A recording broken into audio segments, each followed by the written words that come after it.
What is up, you guys? Good morning. Welcome back to my channel. My name is Tasha Luna, coming at you with another Sunday lifestyle type video here. Today we're going to be talking about some study tips and tricks. I've come up with 7 different study tips and tricks that have really helped me out throughout my studies. I tried to make these as general as possible, so hopefully the things that help me out will also help you out, but take them with a grain of salt, tweak them to adjust to your life if you need to. That's what I've done with my life. Personally, I'm a very visual learner, so a lot of my study tips and tricks and stuff that have helped me out revolve around the type of learning style that I'm comfortable with. So like writing things out or visually seeing them really helped me hone in on my studying skills. But these are 7 quick tips and tricks that have really helped me out in my life. Alright guys, tip number 1 is to have a clean and organized workspace. So this is kind of like a vague sort of aspect of like clean and organized. It's all like depending on like what your definition of clean and organized is. So for my actual desk that I have, I don't know, like a number, on a scale from 1 to 10, my clutter number is probably like 5 to like how my desk is. Like, it's fairly cluttered, but everything is organized in the way that I see fit. Like, I know exactly where everything is, everything that I use on a daily or weekly basis is exactly where I need it to be, and it's organized in my mind. Like, it doesn't feel cluttered to me at all. But to another person, they might look at my workspace and think, wow, that's super messy, super unorganized, super cluttered, and that would like freak them out. So like I said, like it take these things and tweak them to what's going to help you out within your everyday life. You know yourself more than I know, but I think it is super important to have a dedicated workspace to actually working.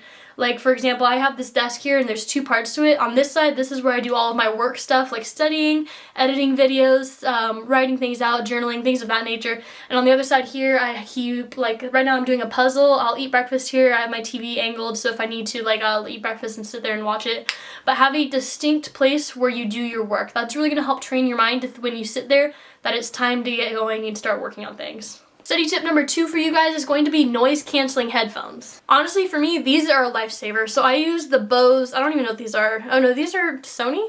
I use the Sony 35, honestly I have no idea what these are, but I use some Sony wireless headphones. They're super nice, they're noise canceling. I can't hear anything when I put them on and turn on the noise canceling. Honestly, sometimes I don't even listen to anything. Like, I'll just put them on, turn on noise canceling, and I still like shuts out the outside world. But if I do listen to anything, it's always going to be like some lo-fi something without any lyrics or words, because it really helps me focus.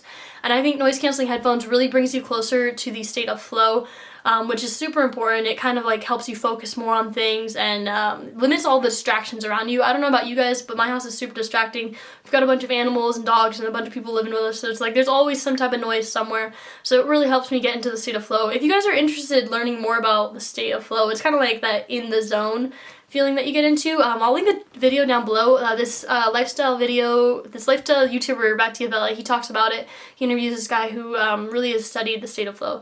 So I think it was super beneficial learning about that for me to actually advance my studies. So if you're interested in that, check it out. It was made pre-COVID, so some of like the tips to get into the state of flow are not really accessible to a lot of people now, but it was still super beneficial to watch, and I think it would be beneficial for you guys to see too. So that's if that's something you're interested in, the link will be down below. My study tip number 3 is to plan out your day. So this really helps me stay organized. I make 2 to-do list kind of things. So like I have my my overall planner that I keep where I have like things that I need to get done throughout the day or things that I aspire to get done. Like just a general state of like, okay, I need to do this, this, this, and this. And then in the morning I create like an actual to-do timeline is what I call it. So where I plan out like every part of my day, like to as close of like the time frame as that I'm gonna do them. So like for instance, I will plan out like 6 a.m. wake up, 7 a.m. go to the gym, 9 a.m. breakfast, 10 a.m. film a video, 10:30 start studying, 11 o'clock Skillshare. But then I will also plan out breaks within those, which I think is super important because at the end of the day, like your brain is very much so like a muscle. If you don't give your brain breaks and times to like actually like stop studying, if you just keep cramming stuff in it, it's gonna get tired and you're gonna get burnt out in an essence. And so it is super important to plan your breaks out as well. Personally, I plan my breaks out because I know myself, and I feel like you guys can get to the point of like where you are studying or doing something repetitive and you're gonna know like at what point you're gonna start getting burnt out or what time you're gonna start getting hungry. So I plan my studying breaks in between those on my to-do timeline. So I'll plan out like for like personally, I know when I get back from the gym after I eat, like I'm still focused, I'm still ready to go. So for like the next like 2-3 hours, I have that time where I'm really efficient, and that time I will spend studying and just really honing in on stuff. And then I'll take like maybe like an hour, half an hour break, eat like a little snack, take like a little, like just a brain break in general, do something physical maybe. That always helps me out. But like I said, everybody's different. You guys will know yourselves, and you guys will find out what works for you really. And then come back to studying. I'll have like a coffee or some type of caffeine, like a supplement of some sort to kind of like boost my energy and start really focusing in on again. Spend another 3 hours or whatever I need to do for that day before ending my day and finishing with like some TV or some relaxing time or reading a book. Just something that really helps me like unwind from all the studying that I've been doing. So study tip number 4, this is kind of less of like what the other ones were, and this is more so pertaining to actually like what I use as a resource tool for studying, Quizlet. So recently I studied for my CPT exam. I passed, thank God. But Quizlet was a huge lifesaver for me just because of the fact that like I had like over 1,000 different flashcards that I had created on there, and so like there was no way I was gonna make 1,000 flashcards, like physical flashcards. And so I turned to the app, the digital app, and it just really helped to be able to have those on there. And I can take it on my mobile phone, I can view it on my laptop, I can view it on whatever platform you need to view it on. It's always with me. But they also offer more than just like a traditional flashcard. They have different like resources that you can use with the flashcards that you made. So like for instance, they have general flashcards, and they also have like this thing called Learn, where you can like go through the flashcards and select the answers, and you can also make it like you can answer with a written answer or like multiple choice or whatever it is that like they've got like 4 different options, I think. The platform's super easy to use, it's super user friendly. It has a lot of different options. It also has like a test option. You can take your flashcards that you've created and make like a little test. So it is like super diverse compared to actual physical flashcards, like the number of different things that you can do with them, the number of different like tools and resources that you can use for it. So if you guys aren't familiar with Quizlet, definitely check it out for the next thing that you have to study for. It was super helpful for me for my CBT test. Tip number 5, this one is also sort of like study tip number 4, where it's more of like a resource or a tool that I used, and that's going to be the crash course videos on YouTube. These were super helpful for me. Obviously it is subject dependent, so they have a bunch of different course subjects. They have like science, history, math, they even have like, I think they have math. I don't know, check it out for you guys yourself, see if it is able to help you guys out. The content that they give you, it takes like a super complicated subject and it turns into something that is really easily digestible. Like for example, I was studying for my CPT exam, and it talked a lot about like the cardiovascular system and the heart system and all of the inside stuff, and I'm not good at science at all. And so I looked to CrashCourse, I looked to videos on YouTube, and CrashCourse was the most helpful resource that I was able to find. Like it took this really complicated subject and visually broke it down for me, and also explained it in a way that made sense and made it really easily digestible compared to the actual subject at hand.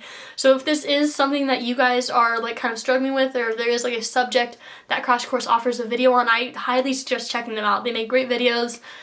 Definitely go and support them. I am very strongly for CrashCourse. I'm actually watching some business economic style CrashCourse videos right now, and some history videos just to kind of learn more about things. Like I want to keep learning since I've finished this exam, and I want to keep the ball rolling, and so now I'm venturing out into different subjects, and they are, like I said, the easiest to understand videos that I've ever seen. That leads us now to study tip number 6. It's going to be repetition. So this is, we're back to just general aspects, not necessarily specific resources or tools, just general aspects of studying. So I don't mean literal repetition, like literally repeating the word or the phrase over and over, like literally just like studying the same flashcard over and over again. No, I mean like getting it to be verbally like repeated on an everyday basis into your life.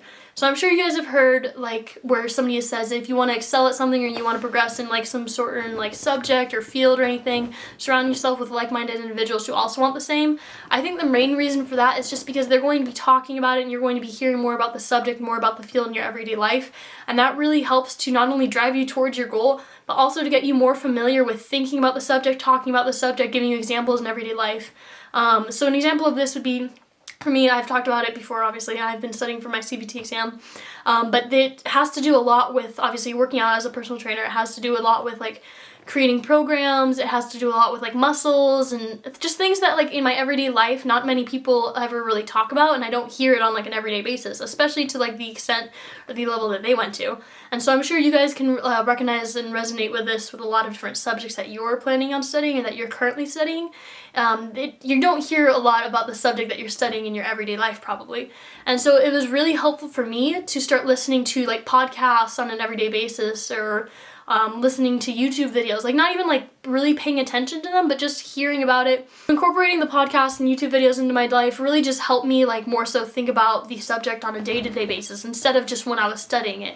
And so it really helped to incorporate like actually like being verbally aware of different things. And I feel like when you actually start recognizing and resonating and speaking in the way of what you're studying or what you're moving towards in your everyday life, it really starts to help you out because you're actually like able to create, like you're really sort of able to take the actual understanding that you've learned and studied and incorporate it into everyday life. And I think that is where you actually start applying it, and it just like really starts popping up at left and right. And before you even realize it, you're going to be thinking in a totally different way as to how you were thinking before because of the fact that you're incorporating it more into your life. Another aspect of this that you could do is like follow even like social media accounts that like post about the subject that you're studying or what you're trying to like move towards in life. Number 7, this is the last study tip that I have for you guys. It's super simple. Everybody talks about it. You know about it too. It is sleep. Sleep is honestly, like I don't want to drill into this too much, but sleep is one of the most important things you can do for your body. Get at least 7 hours of sleep. Shoot for 8. Every single night I try to get 8 hours of sleep just because I want to have my mind fully rejuvenated the next day, fully ready to go, fully energized.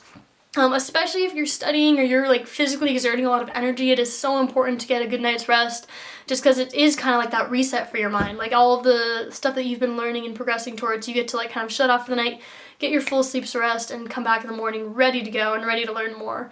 It really does give your brain a great break. Like I know like I talked about planning out your diet, planning out your days, and planning out breaks in between, but giving your brain 8 hours of just uninterrupted sleep is super important, and you guys already know, like I'm not even gonna bother you with like facts and everything. You guys know how important and how vital sleep is for y'all. But those are my 7 study tips for you guys. I really hope they helped you out at all or benefited you. If you do any of these already, like that's awesome, guys. If you don't, try to incorporate some of them into your life. Like I said, every person is kind of different. Like I found out what worked for me and I kind of modeled these. I tried to make these study tips as vague and as general as possible, so hopefully they can help you out, or you can take them and tweak them a little bit to be more designed to like your actual routine or your day-to-day lifestyle or the type of learning, like the type of learner that you are. So I really hope these helped you out. If they did benefit you in any way, leave a like down below. If you want to hear me talk about anything or do anything for my habit building series or my hobby series, comment it down below. I'm always open to new ideas. If you enjoyed the video, make sure to subscribe. I post more lifestyle videos every Sunday for y'all, and I'll catch you guys next Sunday with a new video. See you guys.